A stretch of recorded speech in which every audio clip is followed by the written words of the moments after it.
इस कहानी की शुरुआत में हमें माइन के अंदर कुछ लोगों को काम करते हुए दिखाया जाता है। तभी वहां पर एक चिंगारी से आग फैल जाती है। दरअसल इस पूरी की पूरी खदान के अंदर मीथेन गैस फैली हुई है, पर ये सब के सब अपने आप को बचाने में कामयाब हो जाते हैं। दरअसल यहाँ की जो सरकार है उसने माइन के अंदर काम करने की रोक लगा दी है, पर यहाँ के जो लोकल लोग हैं पैसों के लिए फिर भी वो माइन के अंदर काम करते हैं। और अब इस हादसे के बाद सब के सब आपस में डिस्कशन करते हैं, जिसमें इनका लीडर जी कहता है कि अब हमें खदान में काम करना बंद करना होगा, हम सब की जान को खतरा है। और उसका भाई केनी कहता है कि हमारे पास पैसे कमाने का और कोई जरिया नहीं है, हम खदान में काम करना बंद नहीं कर सकते। इनके जो बाकी साथी होते वो भी यही कहते। इसके बाद इनकी बीच में वोटिंग होती है और सब अपना हाथ खड़ा करते हैं कि हम खदान में काम करेंगे। इसीलिए जी को भी अपना हाथ उठाना पड़ता है, पर वो अपने भाई केनी से कहता है कि तुम अपने बेटी को खदान में काम करने के लिए मत जाना। सब के सब वहां से चले जाते हैं। 2 दिनों के बाद जी एक बर्थडे पार्टी पे जाता है, जहाँ पर केनी और उसका बेटा रेयान भी होता है। और केनी अपनी बेटे रेयान को भी लाना चाहता है, हालांकि जी ने उसे मना किया था। केनी का बेटा बहुत ज्यादा डरा हुआ होता है, क्योंकि उसे पता है कि खदान में बहुत खतरा होता है, इसीलिए वो बहुत सारे सवाल पूछ रहा होता है, जो बात केनी को अच्छी नहीं लगती। वो अपने बेटे पर गुस्सा हो जाता है। और अब जी जो अच्छी तरह जानता है कि माइन यानी खदान के अंदर बहुत खतरा है, वो इंचार्ज के पास जाता है और कहते हैं कि नीचे पानी बहुत ज्यादा भर रहा है, हमें पाइप की जरूरत है। पर वो कहती कि मेरे पास पाइप का बजट नहीं है।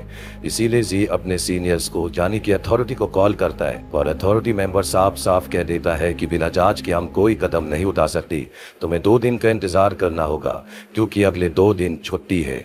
जी 2 दिन तक नहीं रुक सकता, क्योंकि उसके लोग नहीं रुकेंगे। इसीलिए ना चाहते हुए भी वो अपने लोगों के साथ खदान के अंदर चला जाता है, जहाँ उसकी भाई केनी का बेटा भी है, जो आज पहली बार खदान के अंदर आया है। वो बहुत ज्यादा डरा हुआ होता है। वही खदान की बाहर में दिखाया जाता है, जहाँ पर बारिश का मौसम हो गया है, यानी कि तेज बारिश होने वाली है। वही ये सब के सब खदान के अंदर उस जगह पहुंच जाते हैं जहाँ पर इन्हें काम करना है।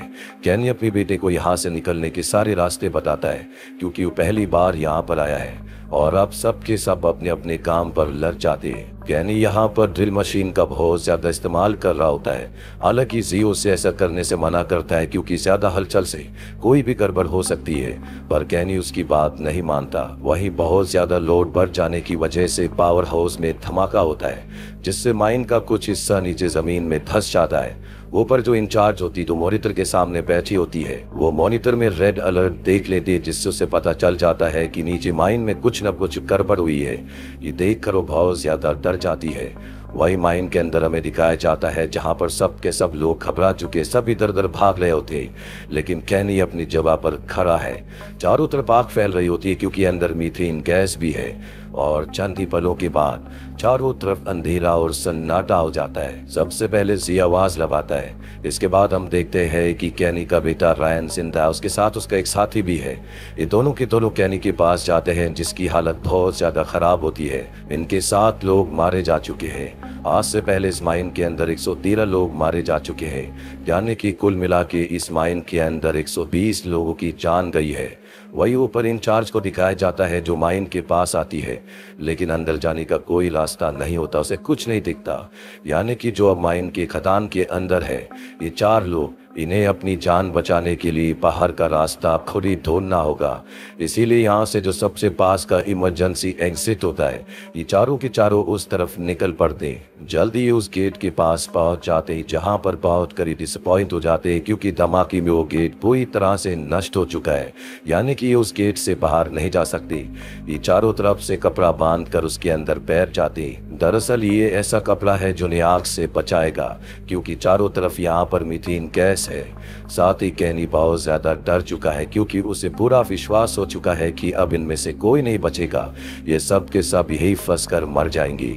बाहर बारिश और भी तेज होना शुरू हो जाती है, जो इन सब के लिए बहुत खतरनाक है, क्योंकि बारिश का सारा पानी खदान के अंदर आ रहा होता है। जी सबको हिम्मत देता और कहता है कि हम यहाँ से बचकर जरूर बाहर निकलेंगे। मैंने यहाँ आने से पहले अथॉरिटी को कॉल किया था, पर 2 दिनों की छुट्टी है, मंडे को यहाँ पर आएंगी। 2 दिनों तक हमें अपने आप को बचाना होगा, लेकिन इस बात की किसी को उम्मीद नहीं होती। इनका जो चौथा साथी है जिसका नाम जॉन है, वो कहता है कि जब अथॉरिटी को पता चलेगा कि हमारे पास रेस्क्यू इक्विपमेंट्स नहीं है तो वो हमें बचाने की कभी कोशिश नहीं करेंगी। वही बार इंचार्ज को दिखाया जाता है जो बार बार अथॉरिटी को कॉल करती है, लेकिन उसकी कॉल कोई रिसीव नहीं करता, जिसके बाद वो पावर कट कर देती है ताकि सारे के सारे माइंस के अंदर के फैन बंद हो जाए और आग आगे की तरफ ना बढ़े। हालांकि वो ऐसा कर तो देती है, लेकिन अब धुआं अंदर ही घूमना शुरू हो जाता है और जब ये चारों देखते हैं कि इनकी तरफ धुआं आ रहा है तो ये सब मास्क पहन लेते हैं, साथ ही कर्टेन लगा देते हैं जिससे धुआं दूसरी तरफ चला जाता है। वही इंचार्ज को दिखाया जाता है जो अथॉरिटी के हेड से कॉल पर बात करने में कामयाब हो जाती है। वो उन्हें बताती है कि अंदर कुछ गड़बड़ी हो गई है जिस वजह से हमारे कुछ लोग नीचे फंस चुके हैं। वो ये नहीं बताती कि सब अपनी मर्जी से नीचे गए थे, क्योंकि अगर उसने ऐसा कहा तो उनकी मदद के लिए यहाँ पर कोई नहीं आएगा। आई अथॉरिटी कहती है कि तुम यहाँ पर कुछ मत करना। वो ये भी नहीं बताती कि उसने फैंस बंद कर दी है और अब इन सब को मदद का इंतजार करना होगा। वही नीचे चारों को दिखाया जाता है जिन्होंने अपने ऑक्सीजन की मास्क पहन लिए हैं, लेकिन इनके पास ज्यादा ऑक्सीजन नहीं है। ये चारों लगातार आगे बढ़ते हुए एक जगह पहुंच जाते हैं जहां पर इमरजेंसी फोन होता है। ये उस फोन से इंचार्ज को कॉल करते हैं। लकीली इनका फोन लग जाता, पर इससे पहले कि इंचार्ज को अपनी लोकेशन बताते वहां पर माइन धंस जाती है जिसमें जॉन का पैर टूट जाता है और अब इनकी मुसीबतें और भी बढ़ चुकी है। और अब इंचार्ज के पास रेस्क्यू टीम पहुंच चुकी है जो उससे कहते हैं कि हम नीचे तभी जाएंगे जब हमें ये कंफर्म हो जाएगा कि नीचे कोई खतरा नहीं है, नहीं तो ऐसे में हमारी भी जान चली जाएगी।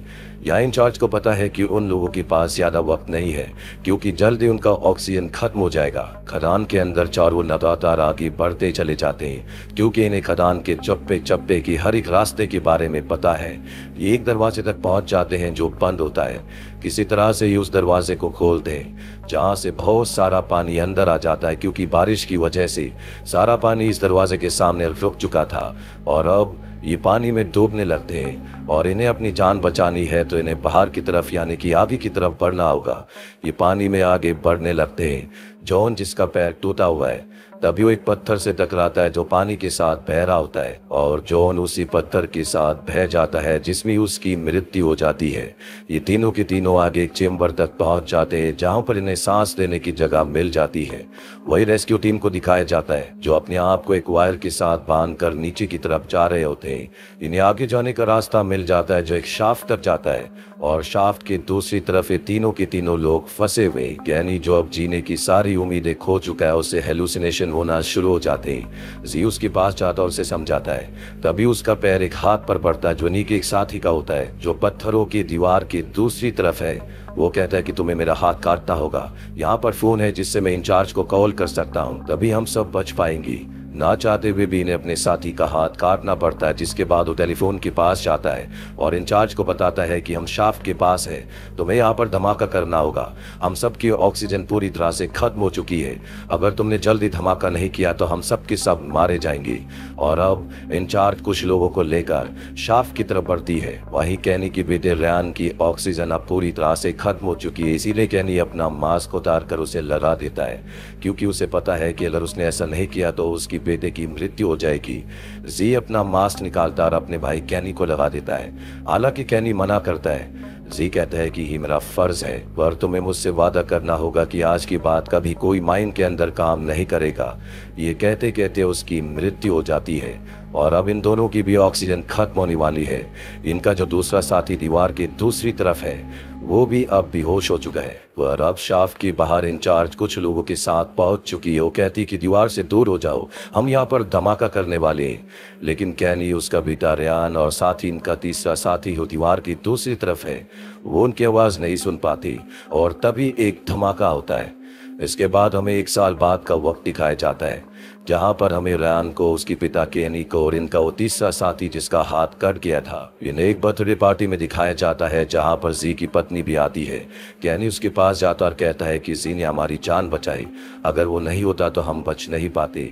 ये कहते कहते उसकी आंखों में आंसू आ जाते हैं, लेकिन अब पश्चाताप के अलावा उसके पास कोई भी रास्ता नहीं है। और इसी पश्चाताप, इसी दर्द के साथ ही कहानी यहीं पर खत्म हो जाती है। उम्मीद करते हैं कि ये कहानी आपको पसंद आई होगी।